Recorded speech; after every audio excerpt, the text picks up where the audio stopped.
समस्त प्रतियोगी छात्र छात्राओं का मिशन इंस्टीट्यूट प्रयागराज में स्वागत है।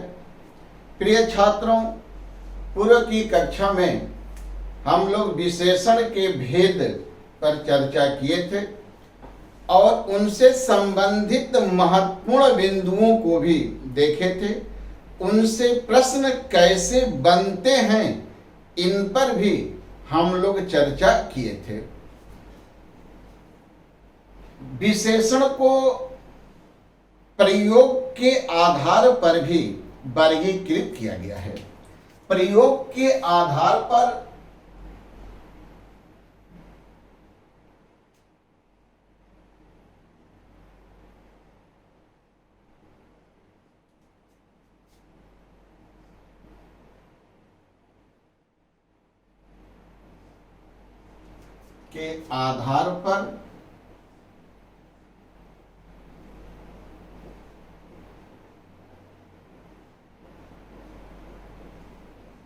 विशेषण का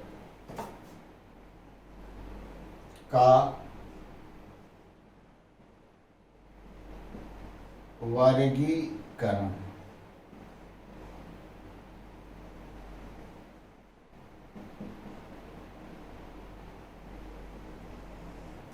प्रयोग के आधार पर विशेषण का वर्गीकरण।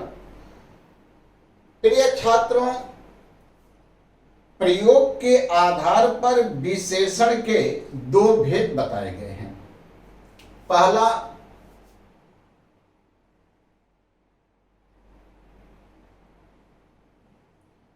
विशेष्य विशेषण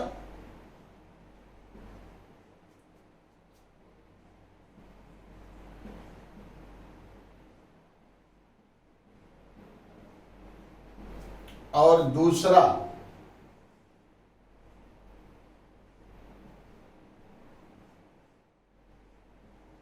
विधेय विशेषण।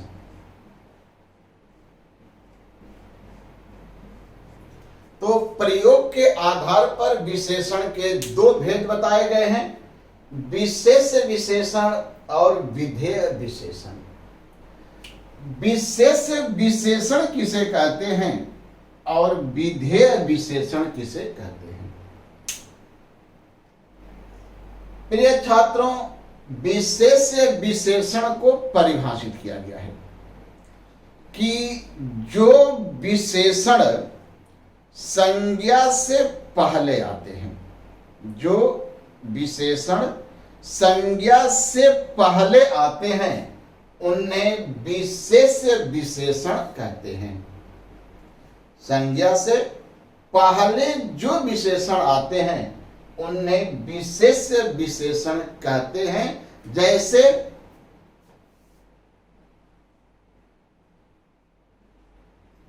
सीता नीली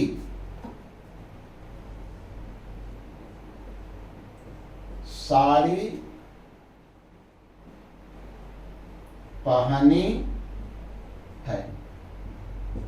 सीता नीली साड़ी पहनी है। अब देखिए, इस वाक्य का विशेष कौन है? विशेष साड़ी है,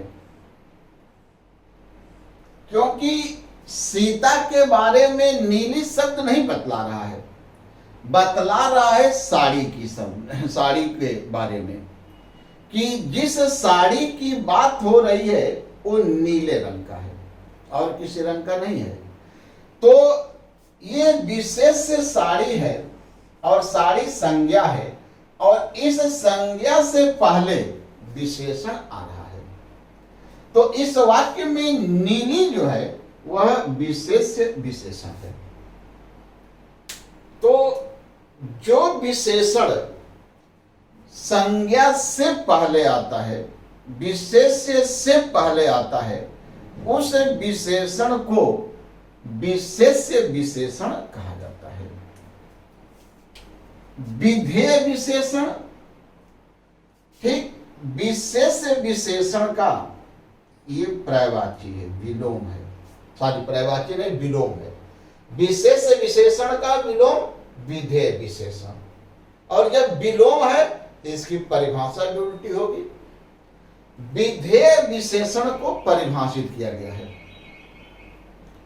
कि जो विशेषण संज्ञा के बाद आता है, ध्यान दीजिएगा कि जो विशेषण संज्ञा के बाद आता है उसे विधेय विशेषण कहते हैं। जैसे मेरा पुत्र आलसी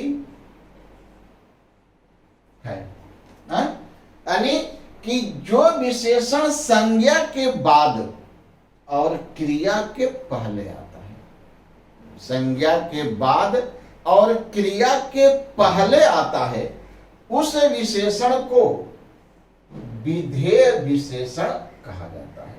पुत्र संज्ञा है और संज्ञा के बाद आलसी आ रहा है, आलसी जो है विशेषण है, तो यहां पर आलसी शब्द जो है वो विधेय विशेषण है। तो यहां पर सीधे सीधे आप रखें कि संज्ञा से पहले आने वाला विशेषण विशेष विशेषण होता है और संज्ञा के बाद वाला विशेषण विधेय विशेषण होता है। प्रिय छात्रों, कभी कभी दो शब्द पर ही विशेष विशेषण पूछता है। जैसे आप देखें,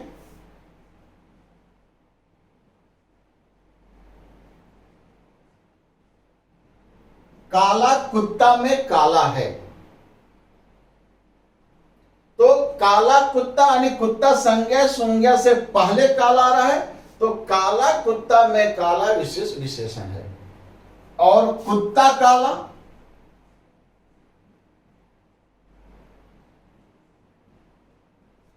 तो कुत्ता काला में काला कुत्ता के बाद आ रहा है, तो इस दूसरे जगह काला जो है विधेय विशेषण है।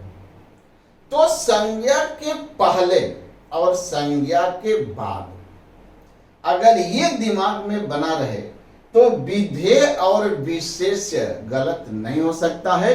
संज्ञा से पहले आने वाले विशेषण को विशेष विशेषण कहा जाता है और संज्ञा के बाद आने वाले विशेषण को विधेय विशेषण कहा जाता है।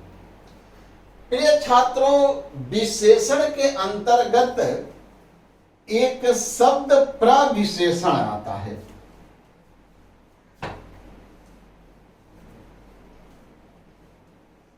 कहीं कहीं पर इसे विशेषण का भेद बताते हैं, जो कि गलत है।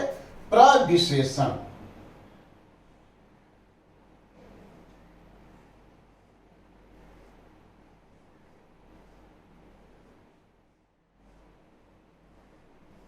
ये प्रविशेषण शब्द जो है वह विशेषण के अंतर्गत आता है।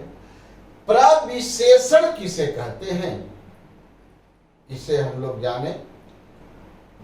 प्रिय छात्रों, कुछ ऐसे शब्द हैं जो विशेषण के बारे में बतलाते हैं, और जो शब्द विशेषण के बारे में कुछ कहता है, जो शब्द विशेषण के बारे में कुछ बतलाता है, उसी शब्द को प्रविशेषण कहा जाता है।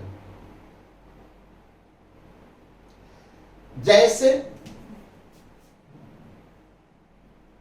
बहुत सुंदर फूल,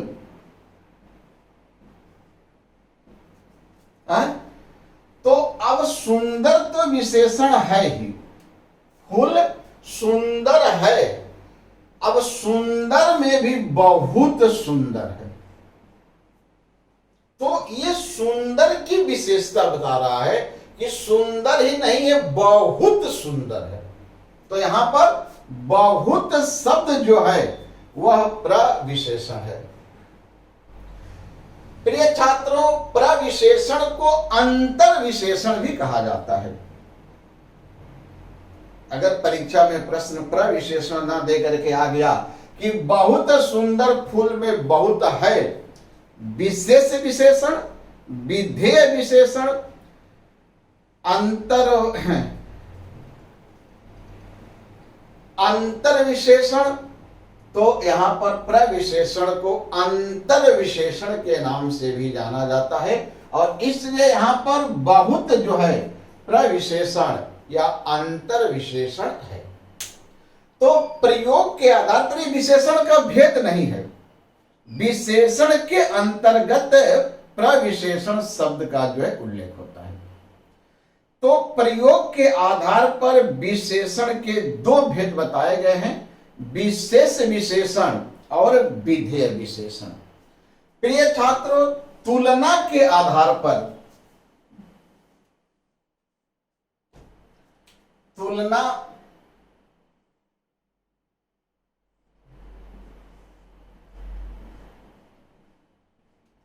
के आधार पर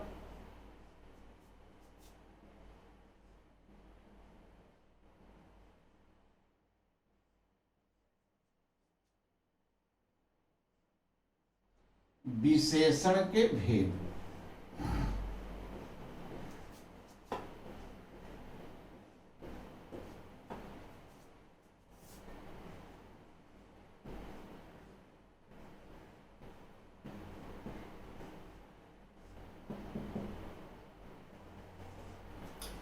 तुलना के आधार पर भी विशेषण को वर्गीकृत किया गया है। तुलना के आधार पर विशेषण के तीन भेद बताए गए हैं। तुलना के आधार पर विशेषण के तीन भेद बताए गए हैं। पहला,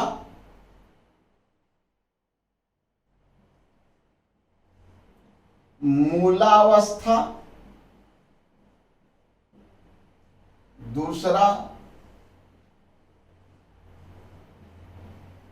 उत्तरावस्था और तीसरा उत्तमा अवस्था। तो तुलना के आधार पर विशेषण के तीन भेद बताए गए, मूला अवस्था, उत्तरा अवस्था और उत्तमा अवस्था। मूला अवस्था को परिभाषित किया गया है कि जो विशेषण किसी संज्ञा के साथ स्वतंत्र रूप से आता है, या जो विशेषण किसी एक ही संज्ञा के बारे में कुछ कहता है, तो उस विशेषण को मूलावस्था विशेषण कहते हैं।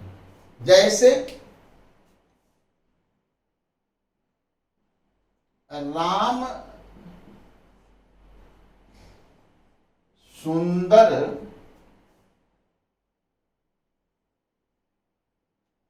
लड़का है। राम सुंदर लड़का है। तो आप देख रहे हैं कि लड़का एक ही संज्ञा है, और इस संज्ञा के बारे में सुंदर शब्द बतला रहा है कि जिस लड़के की बात हो रही है वो सुंदर है। उत्तरावस्था,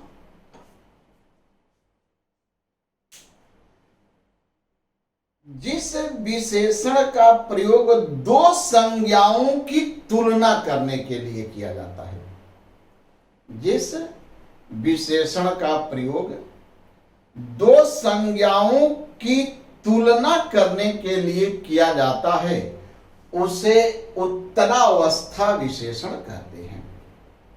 जैसे राम श्याम से सुंदरतर लड़का है। राम श्याम से सुंदरतर लड़का है। सुंदर, सुंदरतर। उत्तमा अवस्था को परिभाषित किया गया है कि जिस विशेषण का प्रयोग दो से अधिक संज्ञाओं की तुलना करने के लिए किया जाता है, उसे उत्तमा अवस्था कहा जाता है। जैसे राम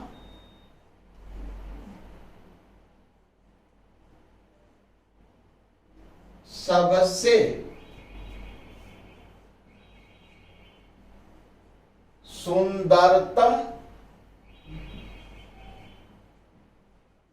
लड़का है। तो आप देख रहे हैं कि सुंदर शब्द मूला अवस्था है, सुंदरतर सर शब्द उत्तरा अवस्था है और सुंदरतम शब्द उत्तमा अवस्था है। प्रिय छात्रों, हिंदी भाषा में संस्कृत भाषा के अनुकरण पर तर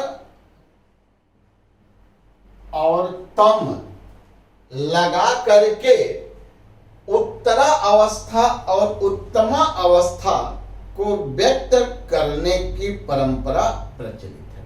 ये तर लगा करके उत्तरा अवस्था को, तम लगा करके उत्तमा अवस्था को व्यक्त करने की परंपरा चली आ रही है। लेकिन कुछ ऐसे विशेषण हैं कि जिनके साथ तर और तम का प्रयोग हो ही नहीं सकता है।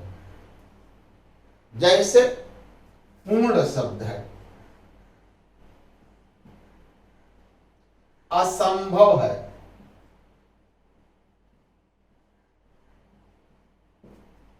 अमूल्य है, अद्वितीय है,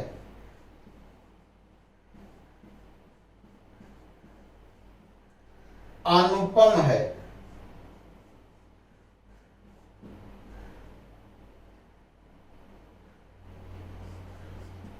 ईमानदार है,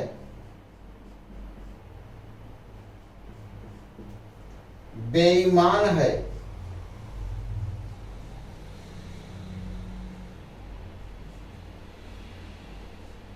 सच है, झूठ है। ये ऐसे विशेषण है कि इनका तर और तम रूप बनता ही नहीं है। इसलिए इनका प्रयोग तुलनात्मक विशेषण के रूप में नहीं होता है। इनका प्रयोग तुलनात्मक विशेषण के रूप में नहीं किया जा सकता है, क्योंकि इनका तर और तम रूप बनता ही नहीं है। प्रिय छात्रों, तर और तम के माध्यम से विशेषण के उत्तरा अवस्था और उत्तमा अवस्था को व्यक्त करने की एक सीमा है, क्योंकि सभी विशेषणों के साथ तर तम लगाकर उत्तरा अवस्था या उत्तमा अवस्था को व्यक्त नहीं किया जा सकता है। इसीलिए हिंदी भाषा में उत्तरा अवस्था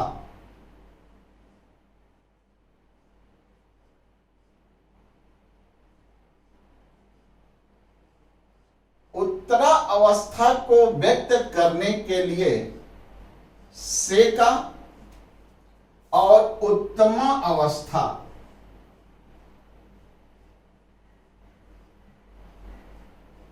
को व्यक्त करने के लिए सबसे या सब में का प्रयोग किया जाता है।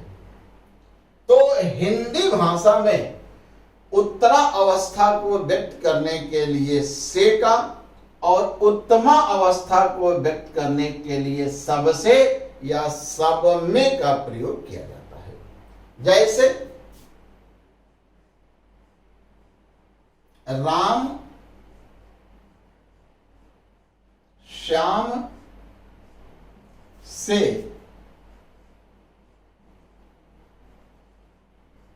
अच्छा है। राम श्याम से अच्छा है, यहां पर से अच्छा विशेषण का उत्तरावस्था रूप है। से विशेषण का उत्तरावस्था रूप है, से अच्छा। इसी तरह से राम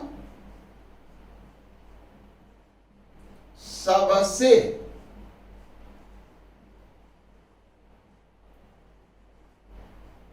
अच्छा है, तो यहां पर सबसे अच्छा विशेषण के उत्तम अवस्था का जो है वह द्योतक है। उत्तम अवस्था का जो है उत्तम अवस्था को व्यक्त कर रहा है।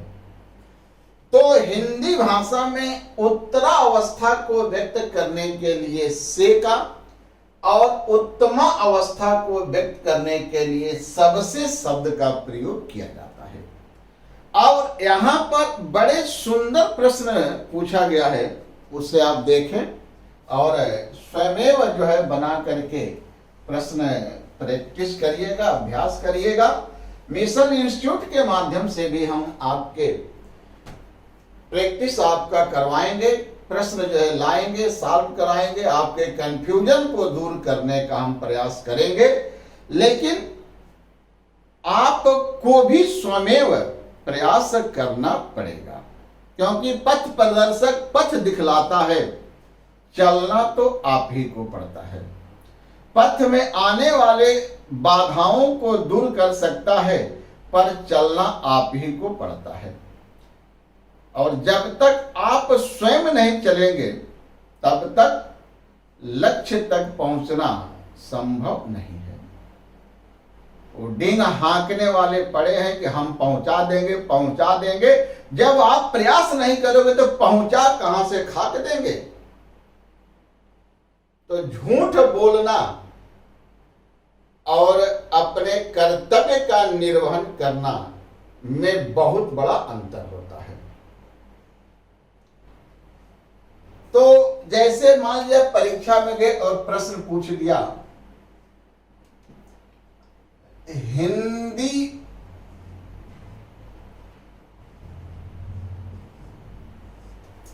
भाषा में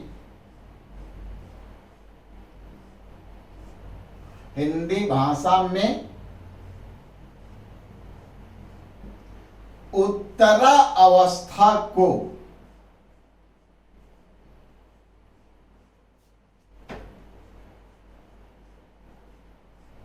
व्यक्त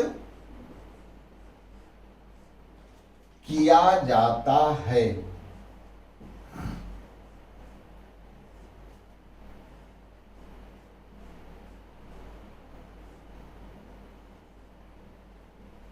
व्यक्त किया जाता है।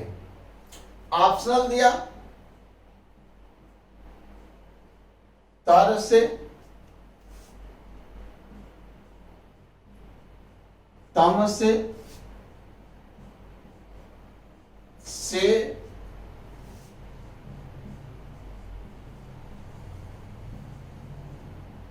और सब से।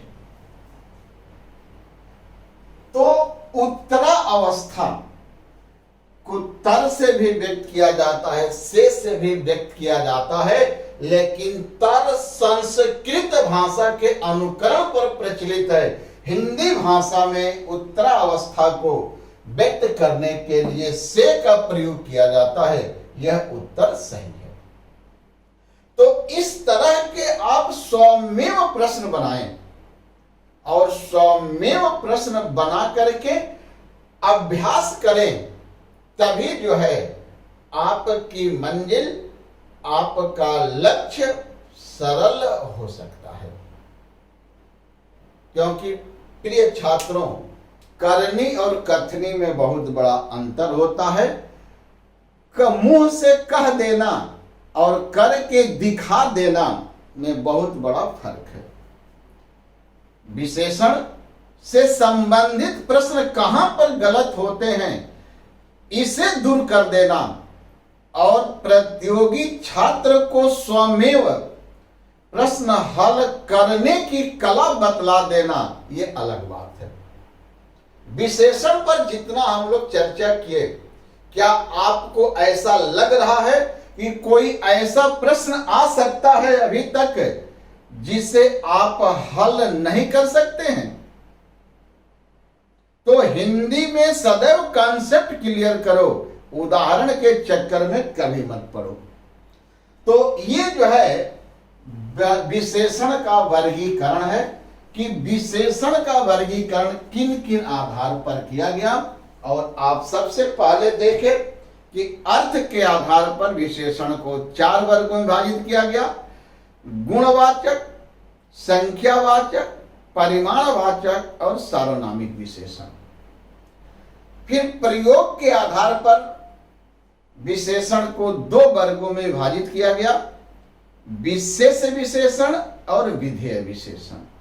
विशेषण के संदर्भ में प्रविशेषण शब्द या अंतर विशेषण शब्द भी आता है, जिस पर हम लोग चर्चा किए कि प्रविशेषण या अंतर विशेषण कौन होता है। और तुलना के आधार पर विशेषण को कितने वर्गों में विभाजित किया गया है। प्रिय छात्रों, जब हम लोग संज्ञा पर चर्चा कर रहे थे तो आपको बतलाए थे कि भाववाचक संज्ञा का निर्माण 5 प्रकार के शब्दों से होता है। पहला जातिवाचक संज्ञा, दूसरा सर्वनाम, तीसरा विशेषण, चौथा क्रिया और 5वां क्रिया विशेषण। जातिवाचक संज्ञा से विशेषण भाववाचक संज्ञा कैसे बनती है, इस पर हम लोग चर्चा किए थे संज्ञा चैप्टर में। सर्वनाम से भाववाचक संज्ञा कैसे बनती है, इस पर चर्चा हम लोग सर्वनाम वाले टॉपिक में किए थे। अब आप इस बात को जान गए हैं कि किस शब्द को विशेषण कहा जाएगा, और यहां पर विशेषण से भाववाचक संज्ञा कैसे बनता है आपको बतलाऊंगा। प्रिय छात्रों, आप विशेषण के बारे में शुरू में ही पढ़े थे कि जो शब्द किसी व्यक्ति, वस्तु, प्राणी के आदत, स्वभाव, संख्या, मात्रा का बोध कराएगा वही शब्द विशेषण होगा। लास्ट में क्रिया पर हम आपको एक चौपाई बताएंगे इनको रटने का कि कैसे रटा जाएगा, तो आपको किसी किताब में नहीं मिलेगा, वो स्वयं की इजाद की हुई चौपाई है। तो विशेषण शब्द हमें पता चल गया है। विशेषण में प्रत्यय लगा करके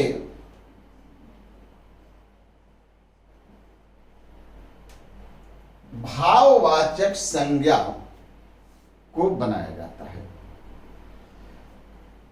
प्रिय छात्रों, आपको उस समय भी बतलाए थे और आज पुनः बतला रहे हैं कि प्रत्यय की कोई सीमा नहीं है। आप प्रत्यय को रट नहीं सकते हैं, लेकिन विशेषण को जान सकते हैं, क्योंकि जो शब्द किसी व्यक्ति, वस्तु, प्राणी के रंग, रूप, गुण, दोष, आकार, प्रकार को बतलाएगा वही विशेषण कहलाएगा। और ऐसे शब्दों के बाद अगर कुछ भी दिखलाई दे तो वह प्रत्यय ही होगा। जैसे आप देखें,